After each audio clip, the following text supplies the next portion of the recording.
recipient of Pragati Puruskar, Best Agripreneur, Krishak Ratna, IARI Innovative Farmer Award, Sameer Bordoloy is leaving no stone unturned to create and foster an army of farmers comprising of the youth. Today, ahead of the World Environment Day, he shares his journey with us. Thank you so much, Sameer Bordoloy, for joining us. Yeah, thank you, Namit. Thank you so much. So, firstly, I want to ask you, how and when did you develop an interest in farming? Actually, I studied agriculture, Namrata. Right. So, right. And when I studied agriculture in my third years, I just got exposed in a visit to a very beautiful island in Assam called the Majuli Island. If you have heard of that. I have. So I got the opportunity to go there. Yes. Interestingly, I have done a story on that on the Majuli Island. Yes. Yeah. So I went to Majuli Island and I got the opportunity to work with a very big and very experienced organization called Ever Northeast, started by late Sanjay Ghosh sir. Right. So I was doing some shramdans with them, and then I got the opportunity to live in a Missing. There's a tribe called Missing, who lives on the bank of the Brahmaputra River. Right. And I stayed in the village. Being born in a family where my parents were more into, my mother is a teacher and my father was an administrator. Right. So I got the first chance of my exposure to the rural life and staying in the village, and that was so fascinating. And I could now also imagine those mornings when I go to the field with the farmers and we do shramdans in controlling the erosion of the river. Right. So that was my first exposure, and somehow I got interested in farming. And plus, if I remember my childhood, then my father is a very good gardener. Yeah. So wherever he is posted, my childhood was in the beautiful land of Arunachal in the hills. Wow. And he used to make a very beautiful home garden. So that is also my inspiration. But I think that third year gave me more interest in agriculture. Right. And after that, when I started my first agri clinic in Jorhat, so I thought I want to become a plant doctor after studying agriculture and leaving the job. Right. So then I interacted with so many farmers and I could learn the practical farming skills from them. Right. And that motivated me to be a farmer. That's great. That's great. So tell me something. You also had a very cushy job. So why did you quit that? Because farming, it has very little returns. And as of today, there is not much being done about farmer welfare. And even if it is, the returns are not very high. So what do you have to say about that?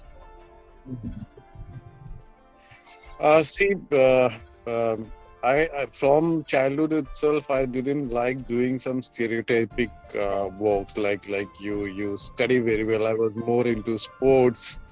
Right. Like when you study agriculture also, it was more campus life and didn't like those whole and going to the I told you that I did some extension work with other organizations when I was studying. Right. So every time I was breaking the stereotype in life, and then when I joined the job and I was working, so somehow I felt that, and my job time was also visiting the small tea growers. There are a lot of small tea growers in Assam. So I was visiting them. That also gave me exposure to the village life and farming. So one fine day I thought that I will quit and start something doing myself. And the second part of the question, like why did I choose a job where you don't have too much of money? Actually, now I realize that farming is something which makes you happy. It's not always money, Namrata. Right. It's like how happy you are. Like presently now I'm staying in the forest and I'm staying in the bamboo sack here. Right. But I'm having such a beautiful life which I enjoy. So that is how you lead a joyful life. And it was also my concern that why farmer child don't want to be a farmer. Food is the biggest industry. Nobody sleeps without Absolutely. food. So why a farmer child don't want to become a farmer? Yes. So I could understand this whole conspiracy theory where the food is like how it is corporatized and how the small farmers become just like workers for big corporations and big brands, Right. and how the middlemen exploit them, how they are induced into Absolutely. some different kind of farming which is not their inherent, which is not their inherent quality. So that makes the food production so costly that they don't make profit. But Absolutely. now with my experience, and I always prefix farmer to my name because I feel proud to call myself farmer. I write farmer Sameer Bordoloy, and I'm proud, and I'm doing this because I'm making profit. Yeah. And I'm making profit only depending on my local food wisdom, keeping my local needs. Right. Growing my own food, which is my granny's recipe, which is my local food wisdom, and that gives me an identity in the market. Absolutely. And that gives me more money because I don't need money to grow those crops, which are adaptable to the land. Right. So I think it is not true that farming is not profitable. Perfect. But when you do this, you have to be very careful that you don't incur too much of cost. You don't get dependency syndrome on all the corporate products for farming. Right. And how you grow your local food wisdom with your market identity, and then you can lead a very beautiful and joyful life in the farms and the field with nature. Right. Speaking of growing your own food, growing your own local food and organic food, do you think that in the cities this has become more of a fashion trend as of now, and there's suddenly more awareness about it among those who are health conscious as compared to yesterday? Yeah, see, as a farmer, Namrata, I believe that my religion is to grow food which is very healthy for you. Right. That is my religion. Right. And I believe that I don't have to make my food very stylish for a class of people who can only eat certified organic food in a very high price. Right. I have to grow food for all. Absolutely. It is a very good trend also that people are conscious now. People are conscious now, and they want to eat something which is healthy. Yeah. And also thanks to this situation which arose due to the virus, somehow the positivity of it was that people are realizing that okay, now we have to rethink and relook at how we live and what we eat. So I think it has become a fashion now, and it's also one of my agenda to make farming stylish. Yeah. So I groom young farmers, and we grow local food in style with nature. We eat nature as capital, and then we grow food with that. Yeah. And it is also very alarming that that people are liking it and people want to have this food. But what I believe is it should not be too costly because people have to afford it. So to make it low cost, we have to depend more on the very proper and very sustainable uses of the natural resources we have. Yes. Now, in my method or when I do farming, I don't need money because I grow with nature. I grow food in the wild. So and that forest food is immunity building, healthy. I call it healthy healing food for people. Great. Right? It heals, and it is also something which is giving you nutrition, and also it has got therapeutic use. Yes. Those properties makes food very beautiful. We have to take it in a very low cost, and it's very important also to make food glamorous, mainly local food glamorous. We know about celery. Yeah. These are all exotic things where me farmer is not independent because I have to buy very high cost seeds from other countries. Right. And grow it. So they are glamorized as an organic product. Absolutely. But we have to think about what about our amla? What about all the local fruits we have, the local mangoes, the local centilla, like the brahmis. Yeah. So the local red rice, black rice, which we have abundance in the region here in the Northeast. Yeah. So those things has to be glamorized more. Yes. and Yes. your granny's recipe has to be glamorized. I So, agree so, with so, so then I think we will be out of this whole which conspiracy of food, where they know that if they just kill the local food wisdom, they can give their seeds, they can give their chemicals, they can give their fertilizers, they can give their inputs. So the whole value chain is dependent on them just controlling a seed. I agree. And it's very easy to sensitize people by whole advertisements and all. Yeah. Because for example, we have some local herbs like the mustard leaf, Yeah. which is also of the same family called brassica, where cauliflowers, broccolis belong to. Yeah. But this crop has got so much of nutraceutical properties than the cabbage and the cauliflower, but we don't read about that. There is no Yeah. research about that. Our universities don't do research on that. I So agree. this will be done. This will be only done when it is patented by some corporates, and then the whole thing will come into the market, and the sensitization, everything will come up. So what I'm working on is like how we sensitize people on the local food wisdom and create stylish farmers back in the villages and involve urban youths Yeah. to just become the bridge between the farmers and the consumers, and then how we Absolutely. sensitize this. So I agree. food becoming like organic food becoming a style is good, but we have to sift our this whole style into the local food wisdom, and we have to buy local and eat local. Absolutely, absolutely. So, speaking of the northeastern landscape, what are the challenges specific to the northeastern area that the farmers are confronting today?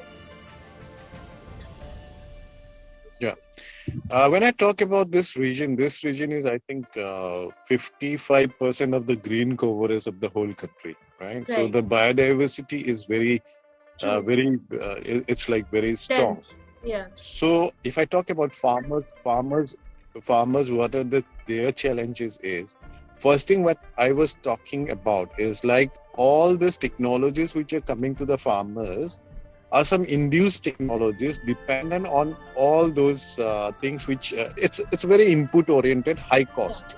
Yes. So it enters through the subsidies, then through the bank loans, and then it is up to the farmers to buy high cost seeds to everything. So Right. first thing is that the inherent qualities of the region is not tapped. Inherent qualities of the region is not tapped to Right. grow the whole agricultural economy on that.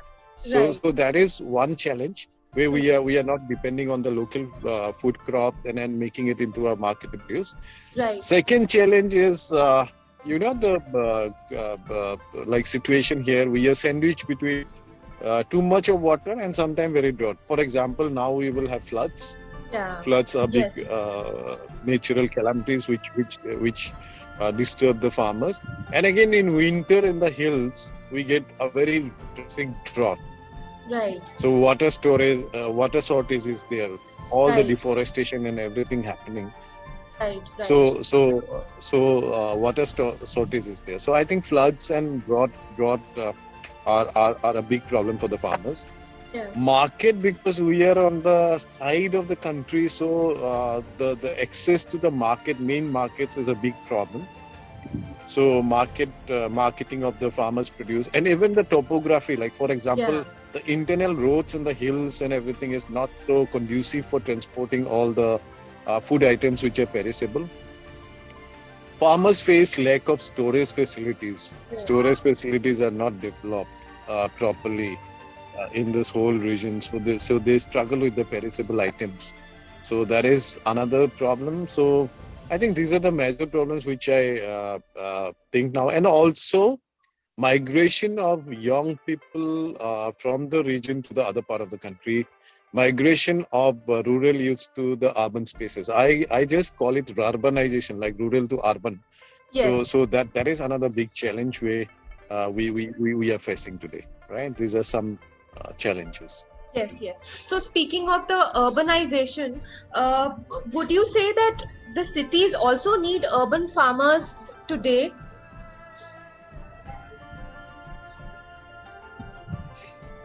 Yeah. It's very important, like to grow. For my concept of depending on the local food wisdom, it Yeah, is very important that we have to have numbers of growers, and that everybody has to have the habit of growing their own food. absolutely. It might be a rooftop, or it might be a balcony, or it might be a small space or homestead garden. It is very important to grow your local food at home. This is not only because there is food, yeah, because many people will argue that if you only grow the local, there will be food shortage. It Yes. is not food shortage. It is number of people coming out of farming. Yeah. It's number of people who don't grow their food. Yeah. I interact with young people, and I find 28 years, 25 years, 30 years people, they haven't planted a tree in life, a food plant they like. Like, for example, if I ask them, what is your favorite fruit and when did you plant it last? So they don't remember it. When did they Right. plant? So we have stopped growing the own food. So I Yes. think the urban spaces also, some crops, it has to be mixed. Like you can get the grains and other crops which you need more from the farmers. But some herbs and other kind of things can be grown at home which are very good for your health, Yeah. and it is needed. And more importantly is when the urban people are living in concretes. Yeah. So the children are actually, now I call it nature deficit syndrome. Okay. Right? They are suffering from this nature deficit syndrome, Yes. and of the kids are mostly dependent on synthetic food. Right. Right. So Right. so it is very important that if you grow and involve your kid, and they're growing it, they love to eat what they grow. That is the delight, and that's Right. nutrition actually. It's not the Right. mother pushing something uh, like inside and anything with nutrition. It is how they enjoy eating it. Yes. Right. So it's very important that even the urban spaces, urban people also develop this habit of growing their own food, at least to expose their kids and the next generation. There is Absolutely. something called growing own food. Right. Right. Yeah. Right. So when we speak about the youth, what would you say is the general attitude towards picking up farming as a profession today? How inclined are they towards it, and how do they view it in general?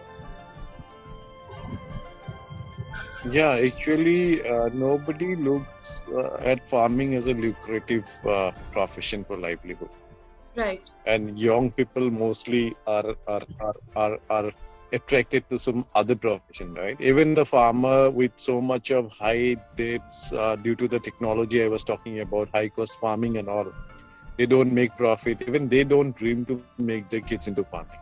Right. But it's very important to bring them.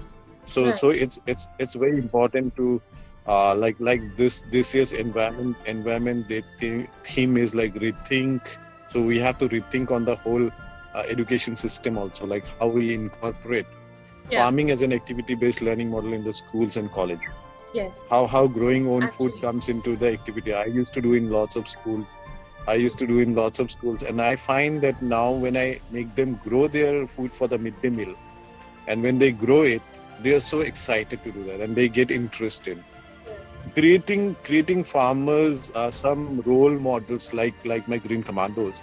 So Yes. it's very important to make it now many people dream to become green commandos. Like many young people are excited Yeah. to become green commando, and now environment friendly approach also has become a style. Yes. So, Yes. when you talk about natural farming, when you Yeah. talk about environment-friendly farming, when you talk about zero carbon footprint lifestyle, the young generation is so much attracted to it. I feel that they are at the stage like the snake molds the skin. Yeah. I work with most of the young people, and I found them. My age people and my senior people, they don't want to listen to what like change. They don't easily take it. Yeah. But when I talk to the young people, my youth farm, or I go to the schools and talk to the children, they are so ready to do what we say to do, right? So Right. so it's like I think they have to come, but the present perspective, I think it is very much needed to attract those youths to. I'm surprised now. Rural youths working with me, they want to go out of the villages. Yes. Now I have found many urban youths coming to me and asking me, we want to start a farm, we want to start a Yes. farmhouse, Yes. we want to start a tourism venture. So I think encouraging farming through adding some service like food tourism, farm tourism, trails, tracks, which we do here. I think Right. that attracts lots of young people to this profit. Right. And Right. Right. now people are concerned about food. I think the future is good. Yes. Yes. We have to take care that they are not into. I'm not technology side, but if I feel that growing food is more, you have to mimic the nature, how it grows, I like agree. like the plants grow in the forest, like the natural condition, how we get the whole green vegetation. We don't have to pamper our food by just cutting the forest, tilling the soil, putting a tractor on, and grow it, making it so hard Yeah. that nobody wants to come here. Like it's very unique to do farming. That is something people feel. So it has to be very easy, and that Right. is how we are doing. Right. And lots of people are now attracted. That's a very Right. good sign. Right. Right. Right. So, you have created an army of green commandos. Tell us about that, and how do you empower them? Okay. This happened when I started. Actually, I was also learning agriculture from the traditional knowledge wisdom in our villages. Right. I Right. studied agriculture, but theoretically theoretically the university gave me knowledge, but practically I was zero in front of the farmers. Yeah. Right. The quest of mine to become a farmer led me to the very experienced remote area farmers. I became a backpacker and I was moving around. So in the process, I started the organizations which I created, and Yes. then many young people started interns. They were intern or volunteer with me. Right. So once we were in a very remote village in Nagaland. I was having three of my young interns was creating a small village into a model village. Right. We were looking at how to save water on the hills by improving the soil structure.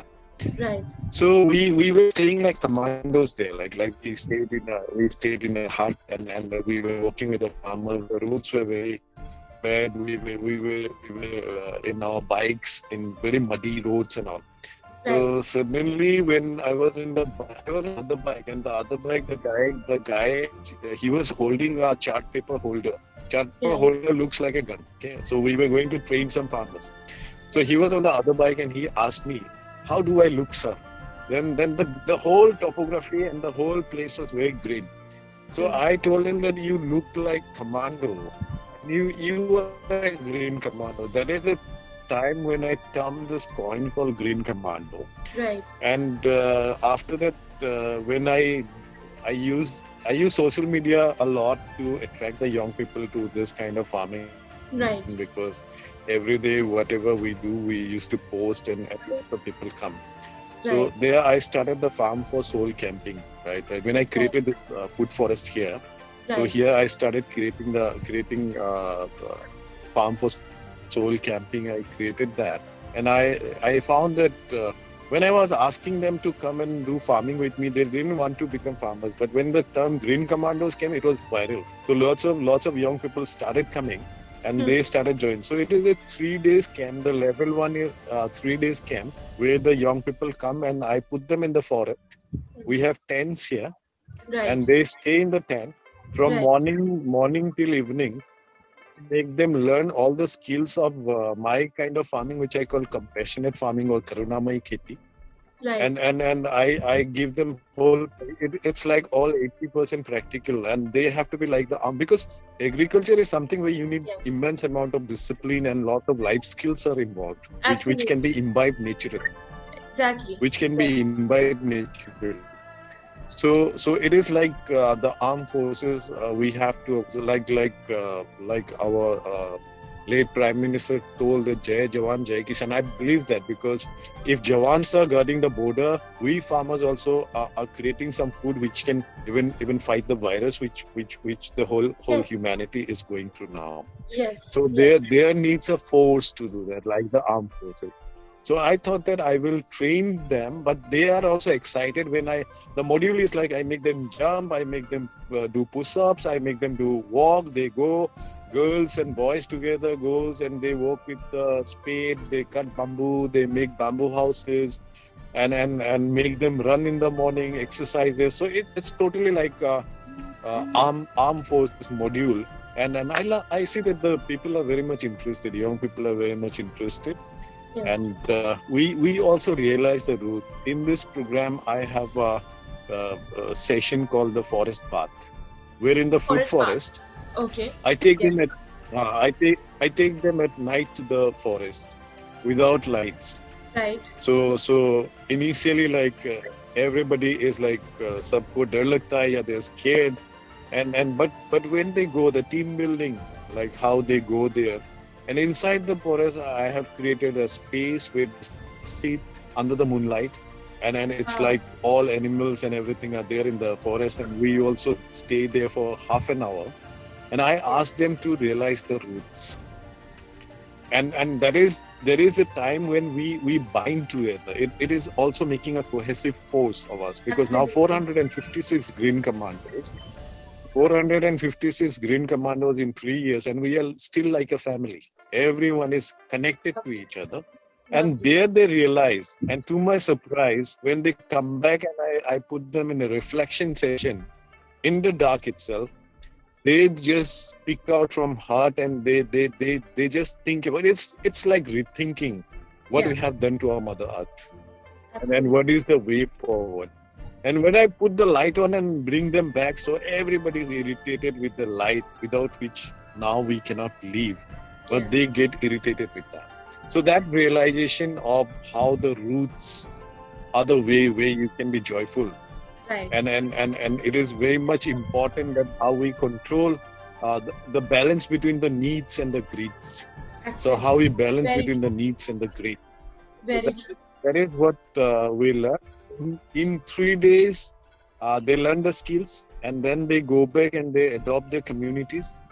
Yeah. Urban green commandos, they go to their places and they sensitize the local food and connect the rural green commandos and the farmers. So Right. that way we are creating a green tribe of. Absolutely. Absolutely. What is your message to anybody out there, to the urban youth, to the rural youth? If they want to take up farming, how should they go about it? And what are some myths about farming that you would also like to break? Yeah, okay.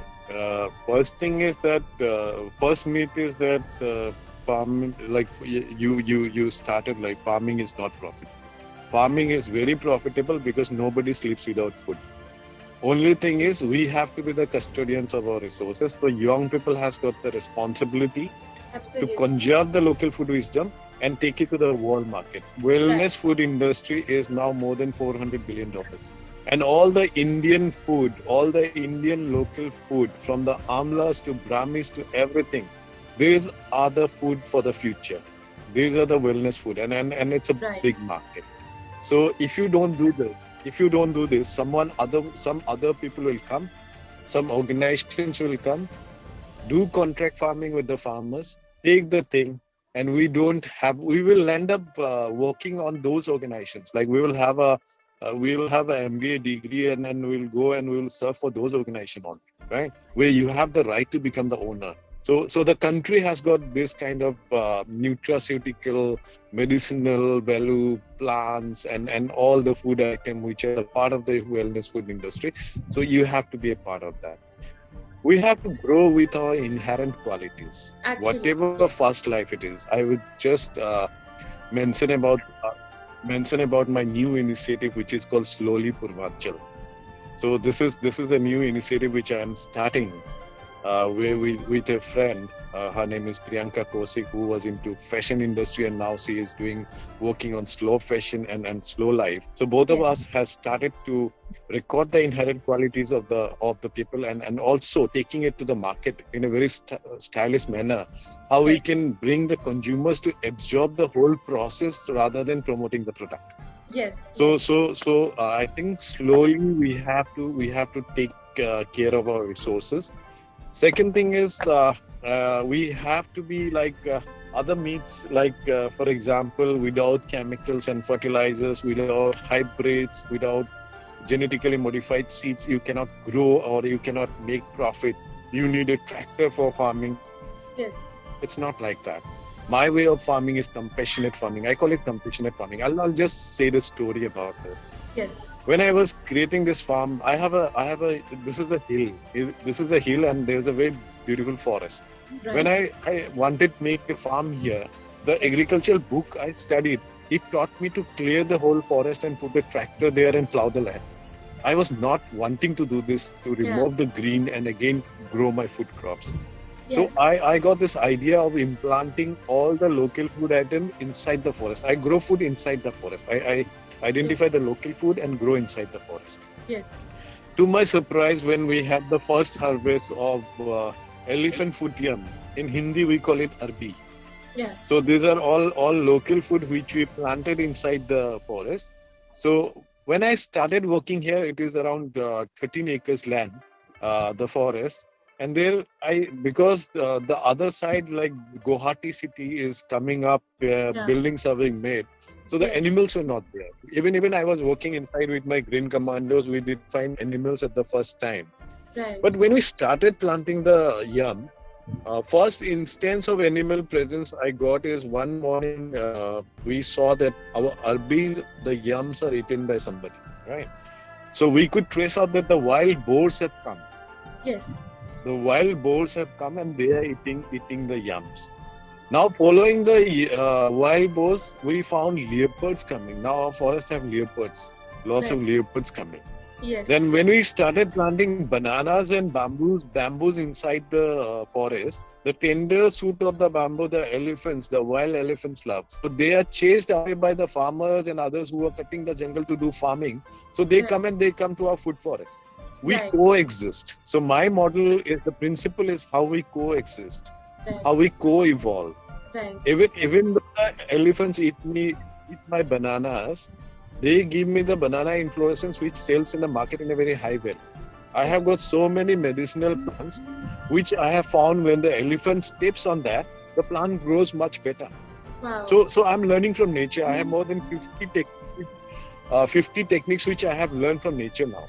Great. So what I want to point out here, Namrata, is I have also become a part of the food chain. We don't have to forget that. Yes. We are not like supernatural animals. We are also animals and we are also beautiful creatures among the other beautiful creatures of the world. Absolutely. We have to co-live. We have to co-evolve together. So that is how we live. And to our surprise, so many green commandos come. We have leopards. We had a Royal Bengal tiger last, I think 2 months back, visiting food forest. But they don't fight with us. I think when I take my green commandos at night, I told you, forest path, they don't harm us. I think they also have smell ki, okay, these are friends. And they, like we were in the roots, we coexisted. Right. So that is why I term my farming as compassionate farming. Like it is all compassionate living, right? So this is the way young people have to think about how they very, very intelligently use the resources of the nature. How they think about, because when I create the food forest, I don't need an irrigation system there because the whole jungle is there. Yes. So no evaporation. The water is stored, so my food crops also grow there. So you don't need water. You don't have to depend on a very costly Israeli drip irrigation system and take loan, get indebted and commit suicide. That is happening with the farmers. So young people has to stop it by making them understand that there is another way of growing food, which is like nature's way of doing that. So I think every young people has to be a steward. I have started this online movement called Go Green with Farmer Samir, where we are planting trees for life. So we started 4 days back, and it is like many people all over the globe are coming up. So we plant a tree for all of those people whom we have lost in this pandemic.